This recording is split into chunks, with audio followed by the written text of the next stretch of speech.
I'm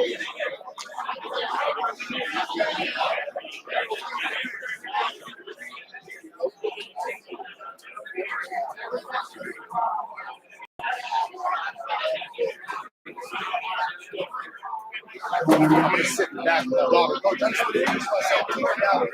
Every down, Coach Justin, last day. If you know about this, it's about the JV South.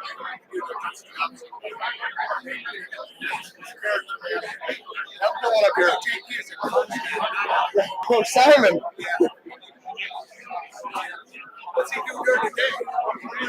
We got about 5 or 6 different businesses that we run in Massillon.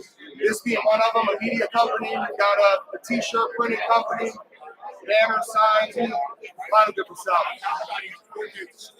Yeah. Now, yeah, they roped him into coaching track and field, and I'm like, you never were a track guy.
Good afternoon.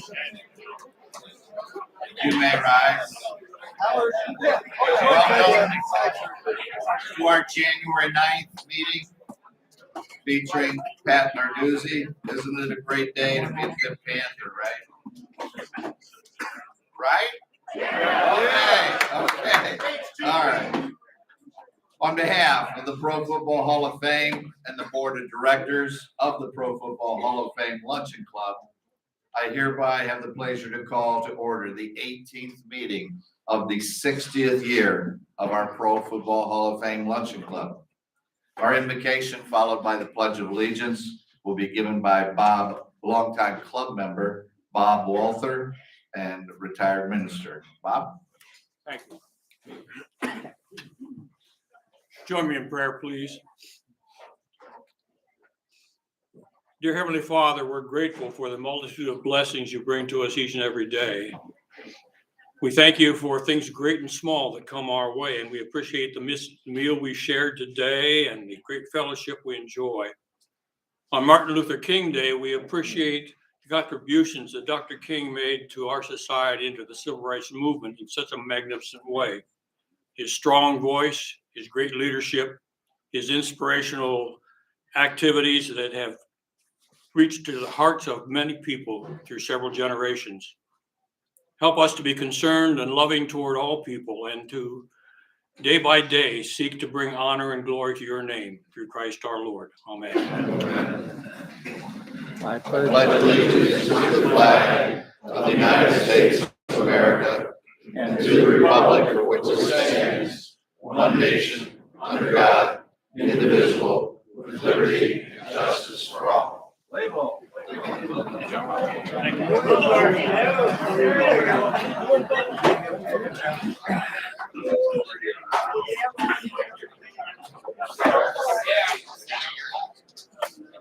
Our introduction of special guests today.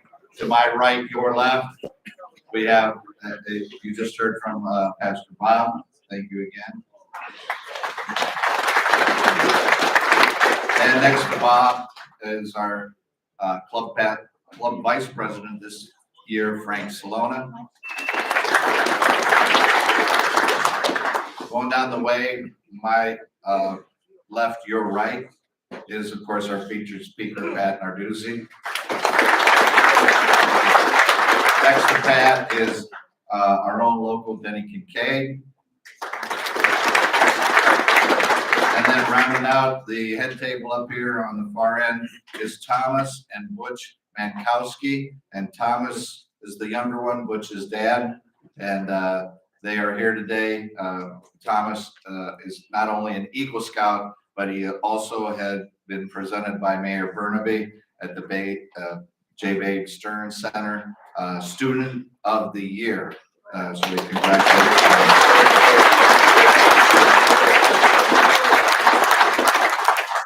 In front of us here, of course, TJ Downing with Stark Media. We appreciate his presence back here. We missed him last week.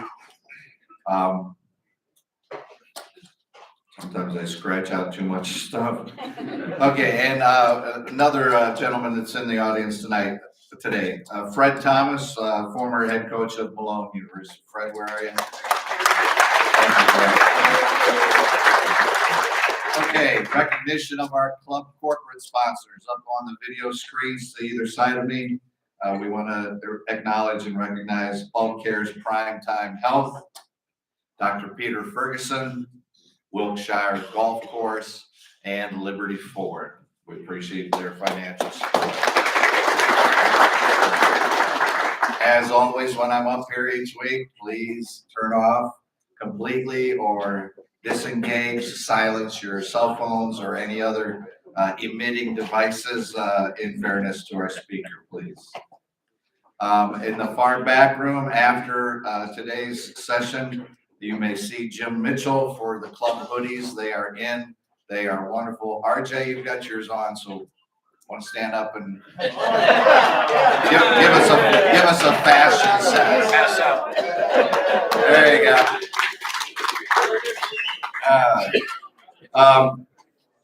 I have, thank goodness, I have no club illnesses or deaths to report today, and Bob is back home and doing well. Bob Byer, that is. Blyer, excuse me. Our raffle tickets, 50-50, get them out today. Got a big draw, $205. We haven't been over that for a while. So I'm going to ask Pat to dig deep or shallow and pull out the winners. Somebody's going to be your best friend, Pat. I need one.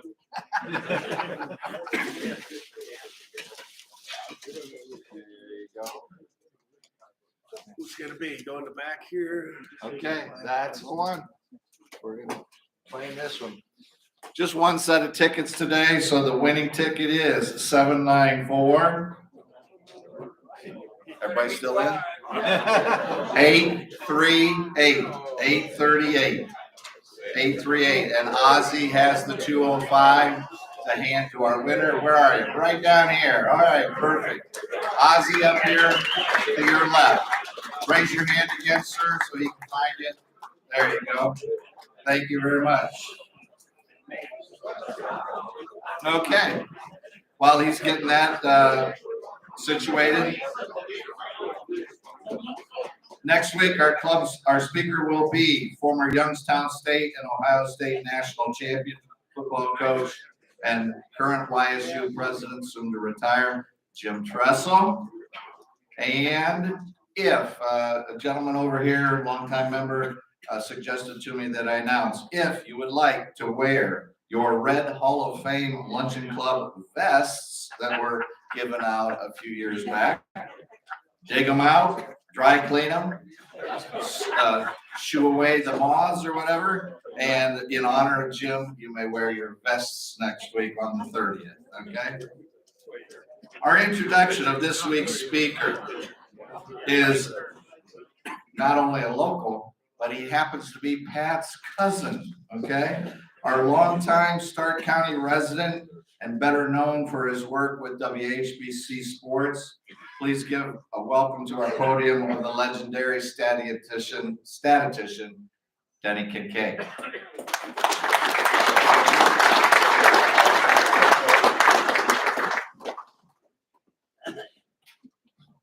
Thank you very much. And I do not take credit for that legendary status. I think it's only because I'm old. And I've been doing it a long time. First of all, I want to thank RJ for the bio he posted out on the club's Facebook page. I don't have to do anything. All you had to do is read that. It had everything in it. But I do want to talk briefly about the importance of family because, you know, Pat and I, we grew up together.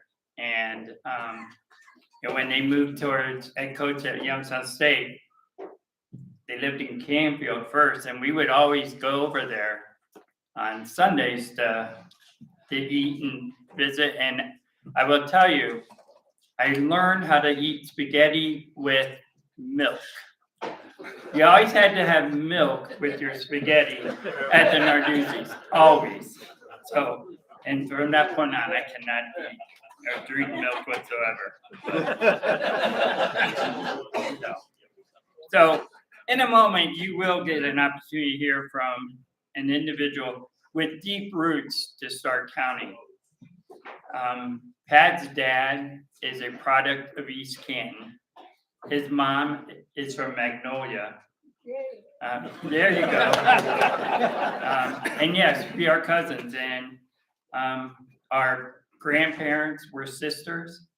As his grandparents are both from the Stark County area in Canton. So we did get a lot of growing up together. We played in Canfield, Youngstown, and then family reunions over there at his uncle's house. We would always go over there for family reunions. So we definitely had a lot of fun doing it. Family was always our priority in our lives. We come from a bunch of Italians, so it was pasta every Wednesday and every Sunday. And, you know, large family gatherings always occurred. We also grew up together on YSU football on Saturdays. We were ball boys together. We would play tackle football on Stanball Stadium's original turf, which is about that much carpet and that much concrete. So we were supposed to play easy tackle before the players would come out and warm up. The Narduzzi boys did not know what that meant. So, but it was so much fun, and I wouldn't trade any of that for the world. Pat's dad, Bill, was a coach at YSU. He's a head coach. And I see a lot of Pat and his dad, the fiery attitude, the tenacity, the passion for coaching, and the importance of family, both personal and as a team. At a very young age, our families instilled in us that family was all about love. And at a very young age, we carried that forever. Pat has carried that torch on in his own coaching, right, at every spot he has gone to. It's always about love, and it is about God, family, and football. It's my great honor to introduce the head coach of the Pitt Panthers, Pat Narduzzi.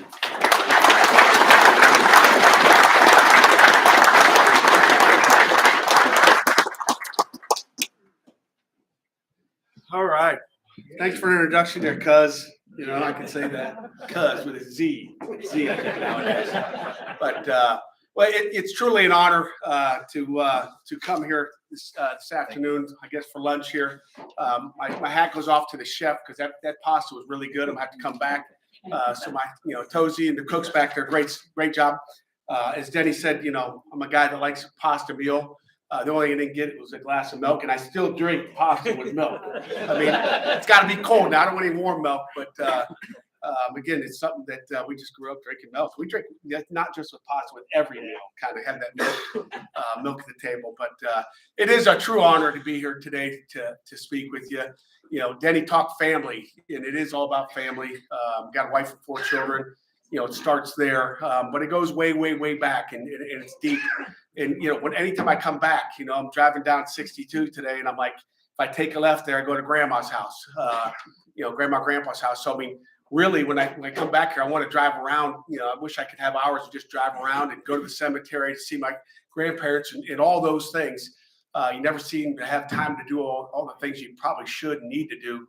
But it is a true honor to be here and speak before you guys. I think I see a Cincinnati sweatshirt. Was in Cincinnati at one point.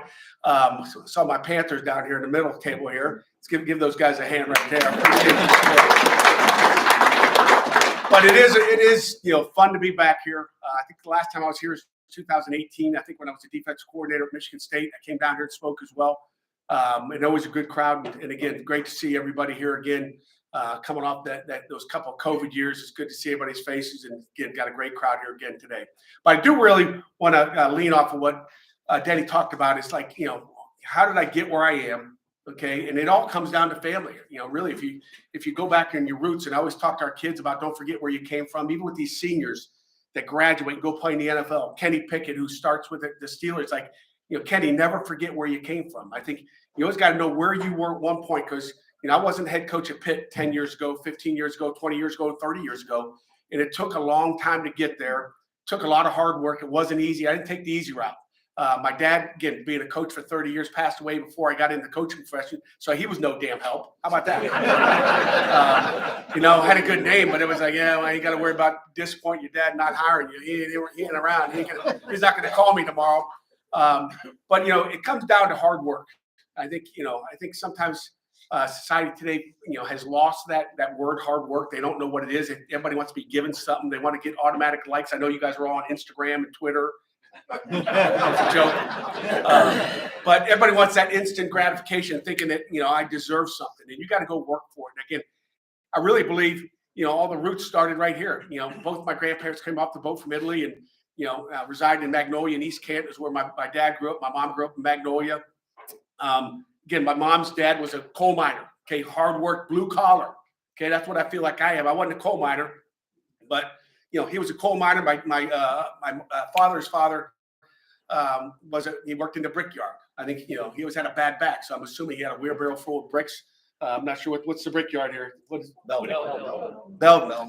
Sounds familiar. You need to take a trip over there. But you think of all the hard work our grandparents put in and your grandparents put in to get you where you are today.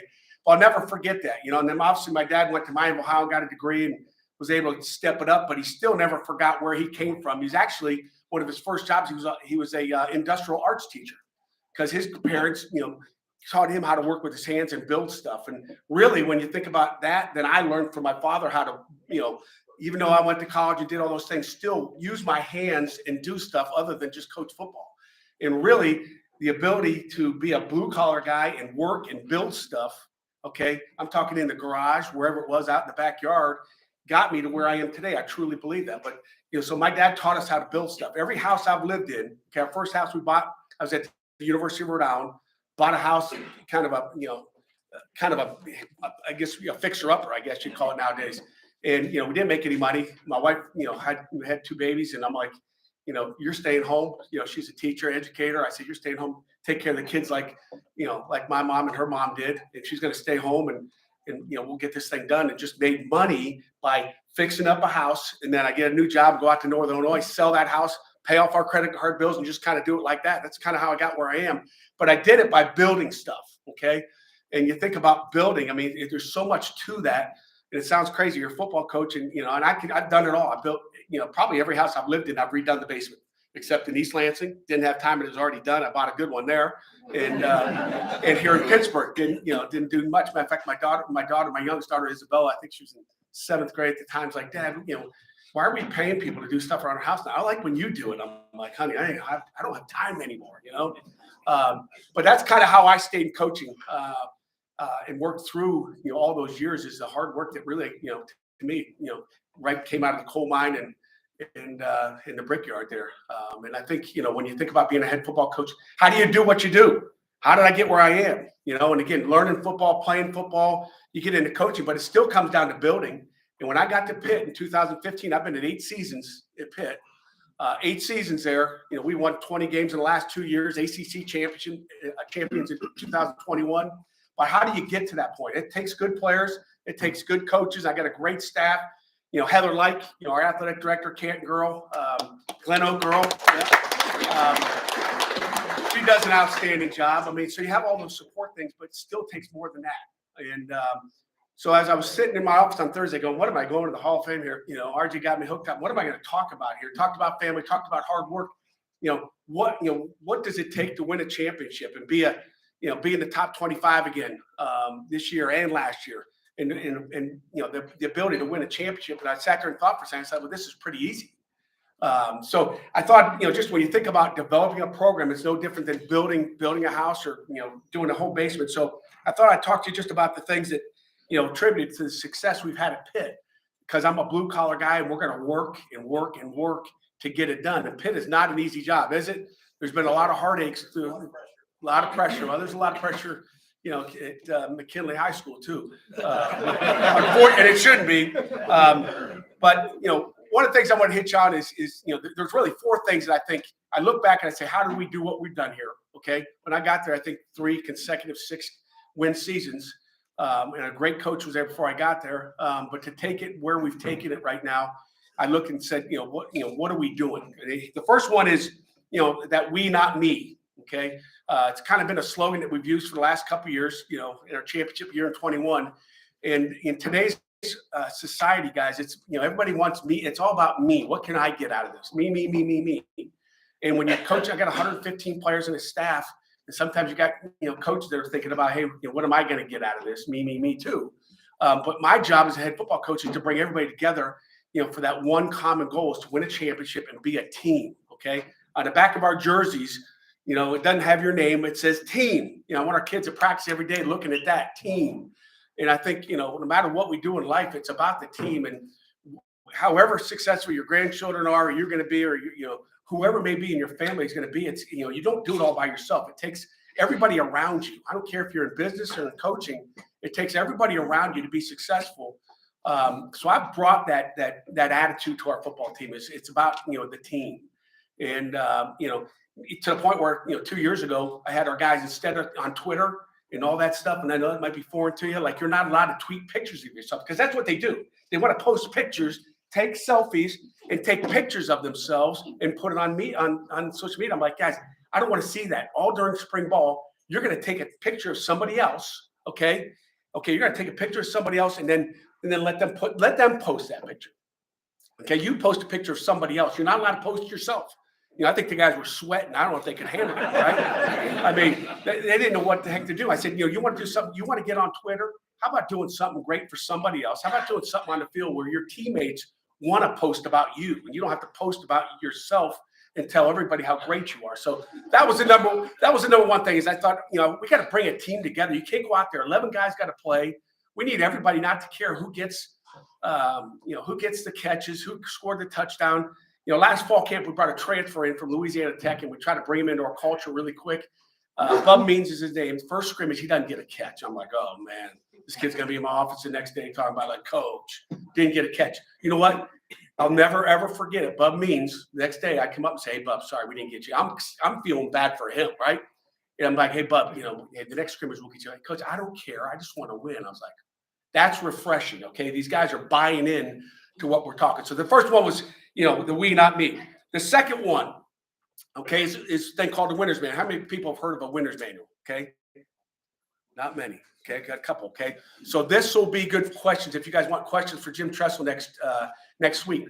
The winner's manual and quiet time. Okay, this is something I've been doing for 19 years. Okay, give me some great questions about where Jim. Matter of fact, you guys, Denny, if you come to the thing when Coach Tressel comes here next week, find out where he got this winner's manual for. But again, coaches are like thieves. You know, we're going to steal defenses and coverages and blitzes from other people. But Coach Tressel, when he was at Ohio State, had a winner's manual, and he had a section in this manual. It's about, you know, an inch thick that had quiet time in there. And, you know, when Mark D'Antonio left Ohio State to go to Cincinnati, and I left Miami of Ohio to go to Cincinnati back in 2004, I learned about what the winner's manual was at that point. And what the winner's manual was just it was kind of the Bible for football about, you know, how to, you know, what you're going to do in the program. But there was this section there called quiet time. Okay. And right now it's not quiet time, but I feel like it's quiet time. You guys are awful quiet today. But quiet time was the fundamentals of life. Okay. Fundamentals of life. It wasn't talking, you know, X and O's, how to blitz, how to stay in a good stance, whatever it may be. It was the fundamentals of life. Okay. Talking about love and discipline and, you know, success, failure, how to deal with all those different things. And as a young coach back in 2004, Coach D'Antonio brought this thing out in August camp. We always went through it in August camp, quiet time. And he would pull the quiet time out, and I'm sitting in the back row, like going through my notebook, probably not paying attention like I needed to. Okay, you know, in all honesty, going, what are we doing talking about quiet time? What are we talking about love? What are we talking about, you know, toughness? Okay, hard work. Why are we talking about this? Like, these guys don't even know how to break a huddle. Back in the day, I mean, this is 2004. We were still huddling up on defense. We haven't huddled up for, you know, 15 years. I'm going, what are we doing? Talking about, you know, these things. These guys know what love is. They know what hard work is. And first year, I'm going like, what are we doing? Like, we're wasting a lot of time in this meeting. Okay. The next year, I'm like, this stuff's pretty good. Like, I like this stuff, right? Third year, I'm going, this is the key to success. Okay. So when Coach Tressel comes next week, the winner's manual is critical. Like, I feel like that is one of the keys. I wouldn't be giving you the, you know, the runaround today. Like, the things that we had in this winter manual, it develops our kids. They don't get it nowadays. I knew it. It was easy for me. I grew up, you know, in that household that, you know, talked about all these things one way or another. You know, hard work, you're going to do your dishes. I had dish night like a lot of you guys probably did. I was going to do my dishes. I was going to get my ass kicked if I didn't, right? So we did all those chores around the house, but nowadays I don't think they have it. We have to develop it in these young men these days. So the winner's manual is outstanding. 19 years, did it, you know, at Michigan State when we're there. And when I got the head job, it's like, we're going to have a winner's manual. We're going to have quiet time. And to me, it's been critical in what we do in the development of our football team. The third one, we got, you know, four pillars really in this third one that we talk about in our program. The first one is attitude. Okay. So these are something when I first got there, I said, you know, 4 things that we're going to be built on. When you watch our team play football, it's going to be these 4 things. You better see it. Is play with an attitude. Okay. You know, I want our guys having a positive attitude when they come in the building every day. How many people in here have had a job? I tell recruits, parents this all the time. How many have had a job that they didn't like? Raise your hand. Go ahead, raise your hand. That's right. And they always say this, and the answer is usually about 99%. The reason you didn't like that job was the people you're working with, correct? And that's usually the reason. So, you know, when you look at attitude, I want our kids to have a great attitude. I want to have relationships with these kids. It better be fun when they come into our building because it can be a grind. Football is supposed to be fun. We're supposed to have fun doing what we're doing. So first one is an attitude. And again, that starts with the people that are around you. The second thing we talk about is play with effort. And I think when you put Pitt football on, okay, when you put tape on, you're going to see that our kids play with effort. You can have the most talented guys in the world. I tell our kids all the time, but if you don't play with great effort, if you don't put great effort in whatever you do all day, okay, then you got issues. You're not going to be successful. So effort is a huge pillar that we talk about. The third one is toughness. Obviously, being from Pittsburgh, growing up in a tough, Denny used to beat the hell out of me. Really, he's talking about this being rough stuff. I don't remember that. There was some good stories there, but it's about toughness. Okay, when you put the tape on, you better see toughness out of our football team, win or lose. I don't care. It didn't say we had to win every game, but we're going to be tough and be physical. And I watched that bowl game when we beat UCLA, number 18th ranked. We pretty much, did it with, a few JVs on the team. We were able to go out there and beat the number 18th ranked team. We made it hard on ourselves and waited till the last 34 seconds. Should have been done before that. But 34 seconds left, we pulled it out, but it comes down to toughness. And again, I think there's, some things there. And then the last one is knowledge. As coaches, we have to give these players the knowledge.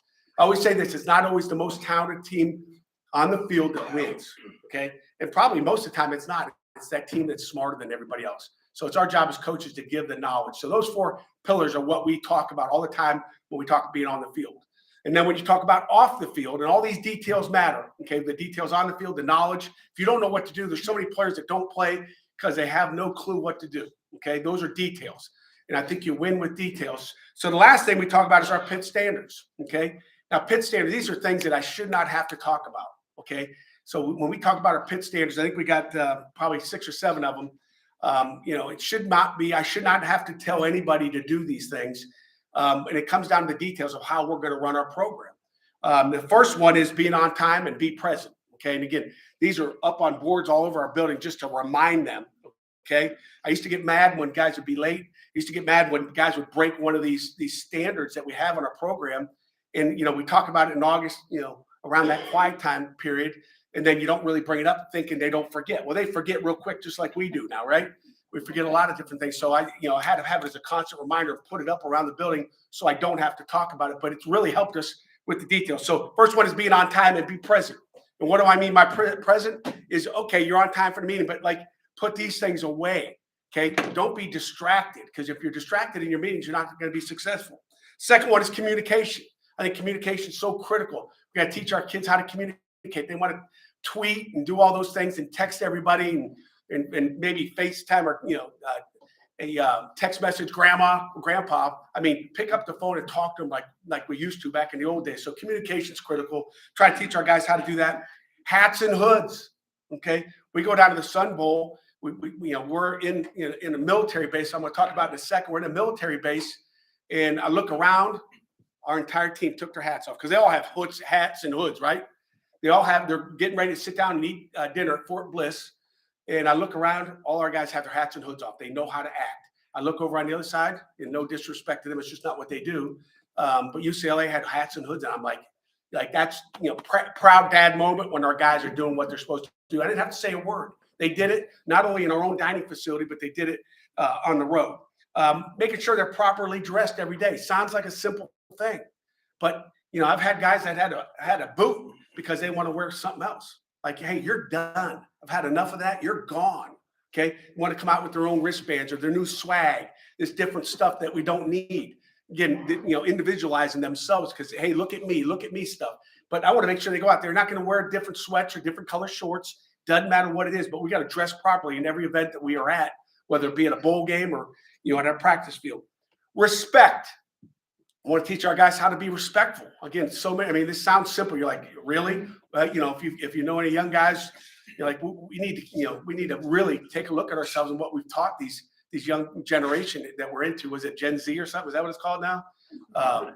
But respect and teaching our guys how to be respectful. I mean, we got one of the best dining facilities in the country. Our cooks are unbelievable. They're getting taken care of every day. But I want to teach our guys how to constantly be respectful and respect what they have every day. Putting their phones away. Sounds crazy, but I don't want these, and I got mine in my hand, right? I got right near me, but I want our phones away. We teach them to turn the ringer, turn them off just like we did at the beginning here. I haven't heard one ring in here today.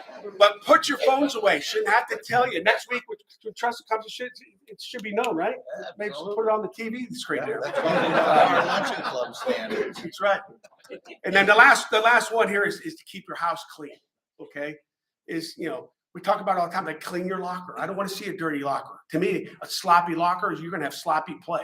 So all these things, all these details are stuff that we try to get out of our guys on a daily basis, besides going to class and being on. But all these things are things that are critical. And these 4 things I talked about, in my opinion, okay, are why we've been successful at Pitt and why we'll continue to be successful, because we got a great culture. We got great kids that buy into what we're doing.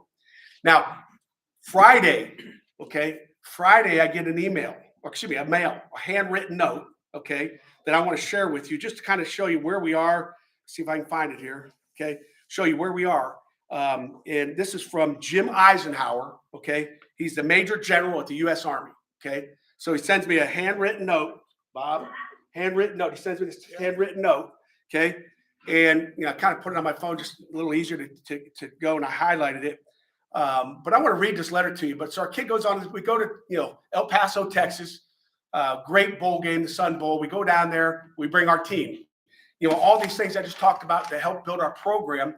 I think about it on a Thursday, what I'm going to do. Then I get this letter on Friday from the general of the U.S. Army. Here's how it goes. This is crazy.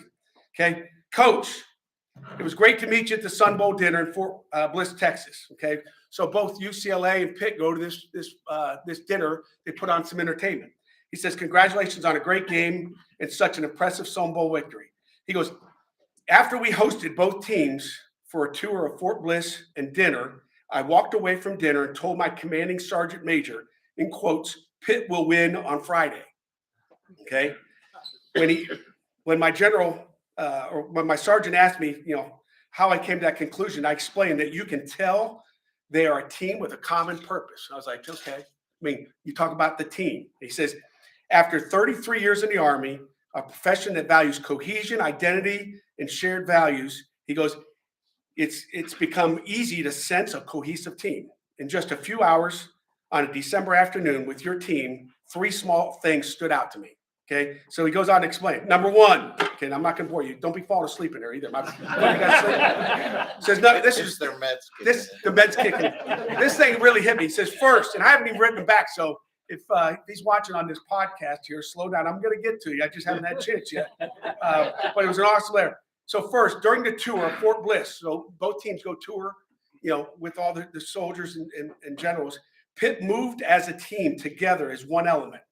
He said there were no stragglers, no individuals, but instead one team. I was like, wow, this is unbelievable. Okay. Second, he says, when after dinner, the MC asked both teams to move closer to the stage when for the entertainment, Pitt moved in union as a team, and it showed a discipline in the collective sense. I'm like, okay, I like that. He says, third, he said, Pitt players carried and explained they have significance of the blue vase. Okay. Has anybody ever heard of a blue vase? Okay. Can't tell you. It would be another. I'll have to come back next year and tell you about the blue vase. But the blue vase is some symbol we have in our office. It means something. I won't get into it. But he said the Pitt players carried and explained the significance of the blue vase, representing their buy-in to the team and its mission to invest in each other and a common goal. And then he says someone may claim that these are just mere coincidence. He says, on contrary, each was an example of those qualities inherent in a cohesive team with common purpose, and under duress, the qualities that exactly help a team thrive and win. And I just thought that kind of fit into what really our mission at Pitt is a football team to come do as a program. So with that, I'm going to open it up for questions. I know you guys love to ask questions, so I'm here to answer those questions. Okay. Questions? Yes, Coach. I have 2 questions. First of all, You're only allowed one. there's been a lot of- One at a time, at least. We've seen a lot of changes in football over the years. In the many years I've coached, and I've seen what's going on. I watch a lot of football. This name, image, and likeness they're having, and the open transfer portal. What effect does it have on you as a coach trying to recruit a team of freshmen to come in one and done? Yeah. So again, obviously, I think he was nice and loud. I hope you guys are all that loud. Talking about the transfer portal, kind of the state of college football and name, image, and likeness. So for those of that don't know about, the transfer portal means these kids can open up and transfer. Okay. And it's used to be a one-time transfer, and I think it's still called the one-time transfer rule. They get multiple ones. I mean, they come one year and they leave the next year, they go somewhere else. There's some kids on 4 and 5 colleges by now. And then this name, image, and likeness, which means the kids can make money from their name, image, and likeness. And again, it's different. Okay. It's not how I grew up. It's not what I talk about. It's, what you don't want is, the guy to my left here making, this much money. The guy on my right, poor Bob over here, he's not making anything. Like, that's not fair. That's not really the team that we're talking about. So with everything I just talked about, I'm not really for it, but I understand it.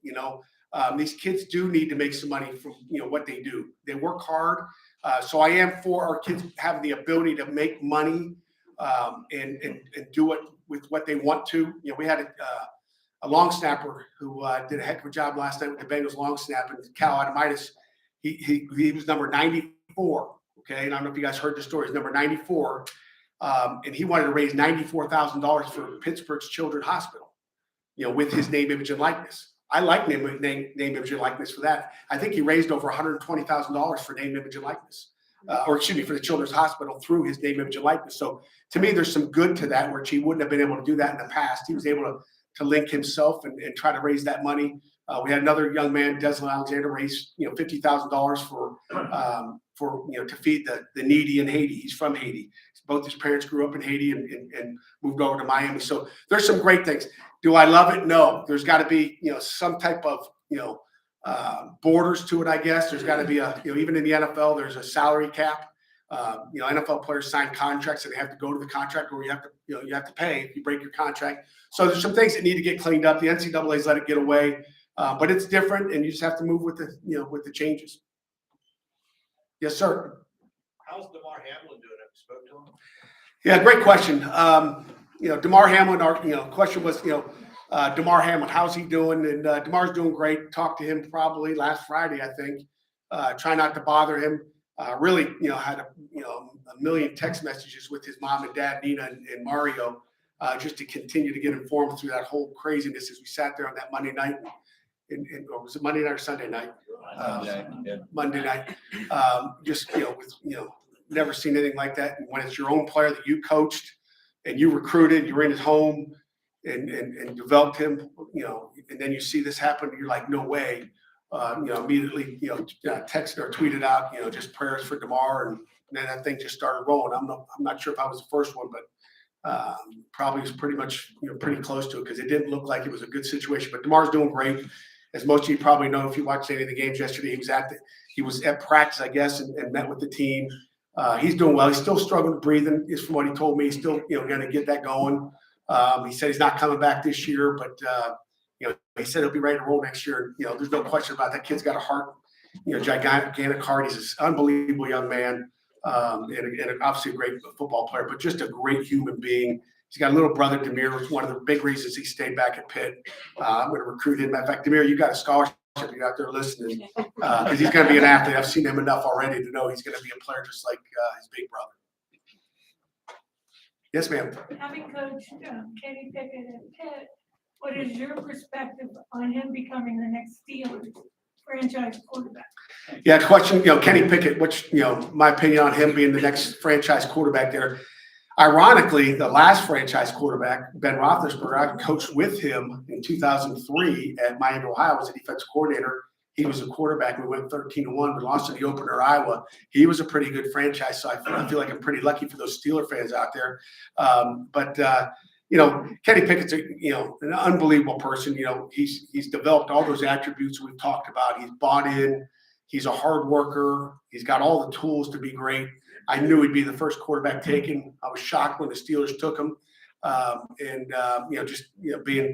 We practiced right next to each other. I mean, we're in the same facility. But the day he arrived on back on our campus in our building, instead of walking in the pit door, he walked in the Steeler door. I was like, "What's going on here? Wait, come over here again. Can we get another year out of you?" But Kenny's an unbelievable football player, unbelievable person. Getting married here shortly, and he's going to be a great quarterback there. And again, he's proved that already. But you got to prove yourself every week, in the NFL or in college football. Yes, sir. Yeah, who do you consider your biggest coaching mentor? Well, that's a great question. Who do I consider to be my biggest coaching mentors? The first answer is my dad. Okay, and you would say, really? Your dad? Come on. My dad coached for 30 years, and again, started off as a high school coach up in Cleveland St. Ed's, and after graduating from Miami, Ohio, got coached by Eric Parsegan and John Pond at Miami, Ohio. Played on the D line with Bill Mallory. You guys probably remember Bill Mallory in Indiana. But he grew up with some great coaches and being coached by some of the greatest. And then went into high school, was with Jerry Hanlon at St. Ed's. And actually, worked at Ursuline High School, which is where I graduated from in high school. So it's ironic that he was there. Went on to Brown, really freshman coach at Pitt, okay, which is really crazy. Dad coached at the same place you're now the head coach at, but was a freshman coach. Went to Brown, went to Yale, went to Miami, Florida as the assistant head coach and defense coordinator with Frank Kersey back in the day. Left there to go to the University of Kentucky with Frank Kersey. Worked there with John Cooper and Joe Galat and Nick Nicklaus. Some of those names we know Ron Blackledge. Usually, matter of fact, last time I think he sat right next to me. So all those names but I played for my freshman year. Okay, might have been the most miserable year. Okay, because my dad was a head coach. Okay, he was the defensive coordinator, and he was the linebacker coach. Okay, the bad news was I was a linebacker. Okay, on defense. So this guy, he would tear me up and down. I started as a freshman and weighed about 195 pounds. Me and Jerry Pacifico were the other linebackers that started as freshmen. Fred Thomas can vouch for this. Fred was our D-line coach at the time. And matter of fact, Fred Thomas, I'll never forget. Fred Thomas grabbed me. I was on his right side, grabbed me by the neck. Okay, my first game ever at Eastern Michigan to go on the field, and he gave me the defense. I was called the defense too. Like, why do I have to do this? Can't somebody else do it?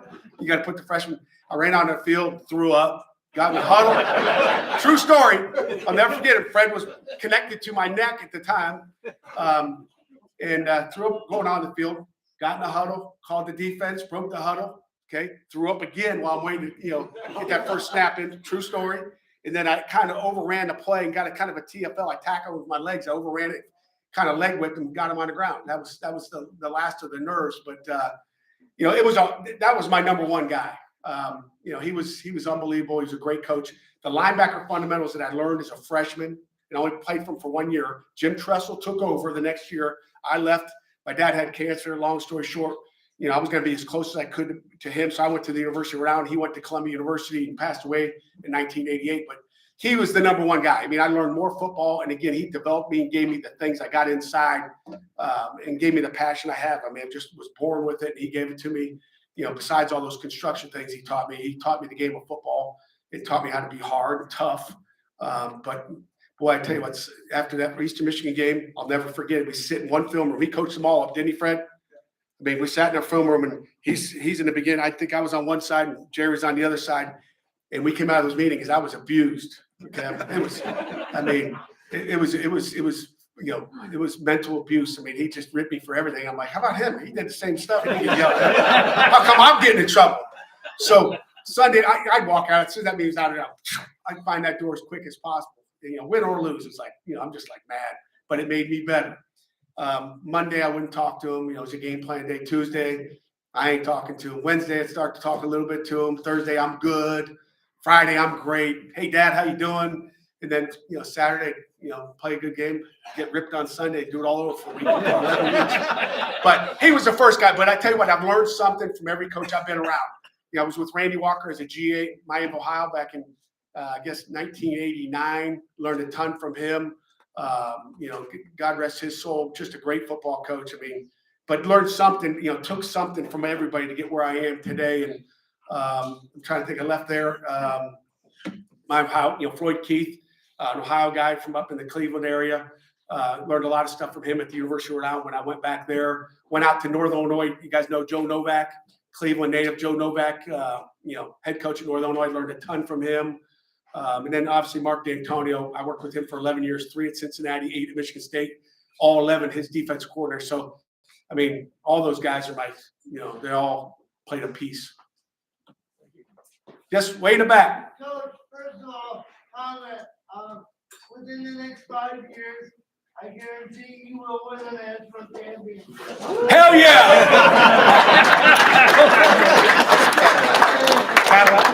All right, Cadillac, I love it. What's the question? What are your thoughts on the college football playoff expanding to 12 teams in next year, the year after that, sorry? So the question in Cadillac's really loud as well.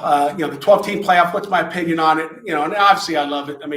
You want as many people that get an opportunity to get in that thing as they possibly can. And a year ago, we would have been in the playoffs. We were ranked 12th in the country in 2021. We'd have been in it if it was going on at that point. So I'm excited for the 12-team playoff to arrive. I appreciate what we're going to do in the next 5 years. I love it. I love it. Next question. Yes, sir. Not from Pittsburgh. Oh, here, you already came. I'm done. I'm just kidding you. Give it to me. I know where you're from. I'm not even from Ohio. He's from Morgan. Would you please clarify a jumble of words that they teach back in that certain area? Is it a hyphenated word? Is it a single word? Is it a phrase? Clarify how you say be held out of Pitt. Hey, you're going to cause me to drink. I don't know what that is, but we beat West Virginia in the backyard brawl in our opener this year. Finishing off with a defensive interception with MJ Devonshire, and we got him down there this year. But our fans, as they know, it can become brutal. You guys going to Morgantown? He said he'd give you a ride. Come down there. He might show you where to eat. But we expect to get stuff thrown at our buses like it's happened in the past, and it becomes a brutal place down there that you're from. So, hail to Pitt. I'll take my last question now. Okay. First of all, if none of you have ever seen pregame in Pitt, the man practices what he's telling us about. All the teams that we compete against, they run out on the field individually. That Pitt comes out of that locker room, arm in arm, in cadence to the goal line. They make their turn, and then they start the pregame. That is a sight to see. I'm telling you, that's a sight to see, Coach. I appreciate The other it. statement I have, it's not. Is this statements or questions? Hey, I appreciate that statement. Go ahead. I'm looking at all this college football watching. Do you find that maybe the officials are being a little nitpicky? Because there seems to be a lot of companies called. What if you look at it on the survey, say there's no team discipline, there's no on-field discipline, but there's some of the calls they're making. You're trying to get me fined by the ACC. So I got to watch out for you guys. Hey, we got new head. We got a new head of officials in the ACC. I won't speak for the NFL or anybody else, but I can tell you this: the referees have a tough job. It's bang bang out there on the field, and they try their best to get it right. They don't always, but neither do we as coaches. But you're not getting me fined. I got fined one time. One time in 8 years. You give me once, you ain't gonna get me twice. I can honestly say that I get there early before games, and your players all get off the bus and line up in suit and tie, march into the stadium, and you're right there. I always stand right there and say, "Hey, coach, go get them." I'll see you next time. I'm usually like this. But my question to you is, my gateway guy. I'm a gateway guy, and you just recently had a transfer by the name of Derek Davis. Derek Davis, yeah. Okay. I know he tore it up as a running back in Gateway, and he went to LSU and became a pretty darn good safety. What are you going to do with him? Are you going to be a safety, or is he going to be a running back? He's going to be a big athlete. We're going to let him Jordan Whitehead was a safety coming in. We let him play tailback. He scored 2 touchdowns against Notre Dame. We're going to let him kind of, get his feet wet somewhere, learn, to know what to do there. But he's speaking of Derek Davis, a transfer from LSU that's from Gateway that transferred to Pitt. We're excited to have him here. Again, we've been, the transfer portal has been good to us. Back even in my first year, Nathan Peterman was a quarterback that's still in the NFL. We got him from Tennessee. Couldn't play at Tennessee. We coached him up and got him what he needed to play in the league. And so we'll just continue to take really good players, especially if they're from Pittsburgh. And we're excited to have him in our program. Yes, sir. Do you lose many recruits because of the NIL? I would say everybody does, because there's no salary cap and you don't know what's being thrown out there. And, but guess what? There's enough players out there that, to me, I say, you should be able to earn that stuff. I mean, that's what I want our players to earn the name, image, and likeness, the money they get. We've all had to earn what we got today. We all sit where we are based on, how we earned it. But to be given something without ever playing a snap is tough. We signed a recruiting class and didn't, give them a dime. As far as name, image, and likeness, I wanted to come in and earn it. Kenny Pickett earned it. driving around in nicer, he has the same car dealers I've got. How about that? It's crazy, right? Me and Kenny same, Bowser Automotive, but when you think about it, it's the way it is. Other questions? They like sharing a stadium with the Steelers, and is there any talk or what's the status of an on-campus stadium? You'd have to ask Heather Like about on-campus time. I'm staying out of that. But I love playing in the Steelers stadium. Some people don't realize we share a stadium. It was built for both of us. And if you notice if you just walked around the stadium, every gate says Panthers and Steelers on it. The steel gates. They have their locker room. Some people think I'm sharing a locker with Mike Tomlin. He's got some of his stuff in the locker. We all have his stuff. It's all separate. So it's their stadium, our stadium, and they do a great job dressing that thing up from the black and gold to the blue and gold every Saturday or Sunday. So I love it. Our kids love it. I tell parents all the time, it's the only stadium in the country. I remember, I'm sure we got some Notre Dame fans in here. I remember going to Notre Dame, and I never had to sit them, but my family would sit in their wooden benches and get splinters in their tails. And the seats are only this big. Same thing. And I know we don't probably have many Michigan fans in here, but the seats are only this big. It says 1, and then right next to it 2. Well, one rear end takes up 1, 2, and 3. So I don't know how many they seat in that stadium, but at Acrisure Stadium now, everybody's, the parents, you got your own seat. You don't have to worry about it. I mean, they're all, they got chair backs in every seat, and I think that's huge. Talk about tradition of Pitt. In my opinion, for it being a small city or smaller city school, not a big state school, you know what I mean? Our tradition is second to none. This year, we're going to have our 10th Pro Football Hall of Famer going in to Darrell Rivas. And is that a fact? You get voted? It's a shoe-in. I love it. I'll be here. I'll be here for Darrell, and I was here last summer, 2 summers ago, with Jimbo Covert, who got inducted in the Hall of Fame. But you have to admit,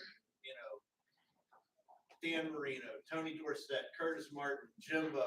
I take you on the road recruiting with me. And I'll tell you what, it's second to none. You're exactly right. You walk down our hallways of our building and see all the great players, that put Mike Ditka. I mean, you put the jersey on it, in Pitt Stadium, old Pitt Stadium. It's amazing. Yes, sir. Did you rent the bus for this family of followers? What Denny forgot to tell you is that's my family too. The Pitt family right there. No. I said I got 4 minutes, so I'm sure we got a few more questions here to knock out. Yes, sir. Can I assume you grew up a Browns fan, and any comments on the factory of sadness? That's a factory of sadness. So here's the life of a college football coach's son. Okay, you didn't really like any NFL. Wherever you lived, you kind of, if we were living in Youngstown, I was like, okay, Cleveland's right there. But I was over, Ron Blackledge at the time was the old line coach of the Steelers, so we'd go over. So you kind of like the Steelers because of that. So really growing up, wherever your dad's players were playing is who you rooted for. My kids, even just watching them, they like the Steelers. They like the Steelers, for 7 years. Now they love the Steelers. They're out buying all this gear because Kenny's there.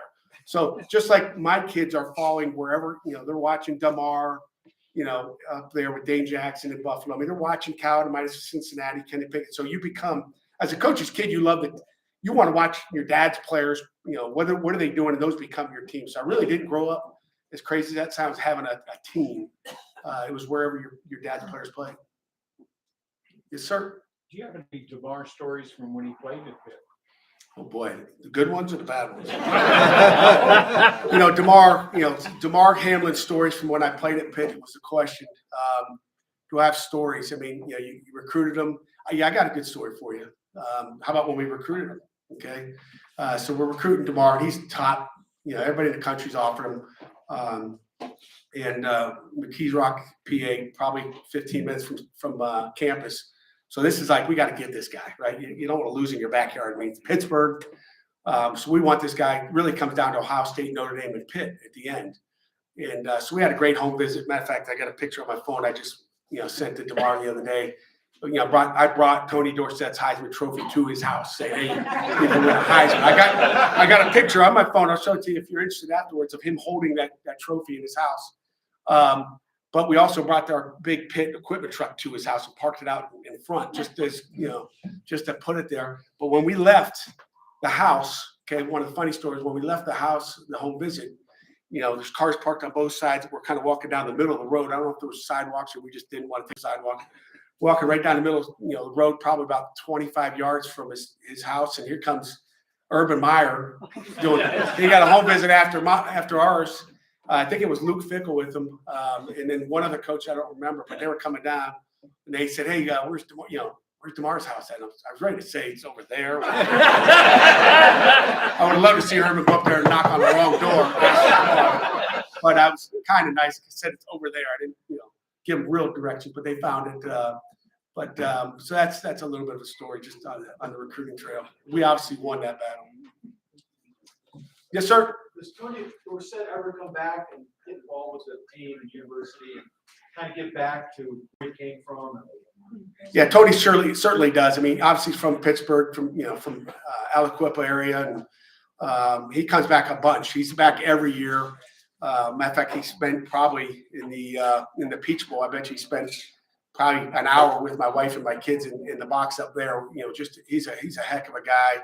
He never forgot where he came from. I can guarantee you that. And he's a big supporter and back all the time. Him, Dan Marino, all those guys. They're back all the time. Last question. Uh-oh.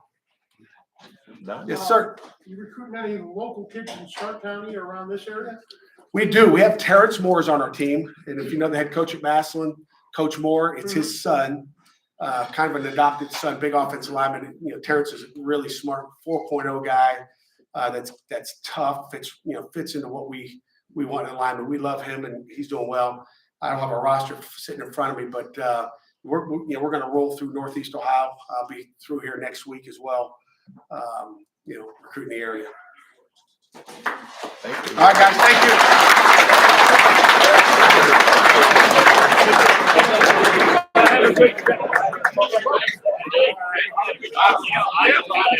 Hoodies in the back and/or tickets for the 30th. Go to the back room. Thank you. Have a great week. See you next week.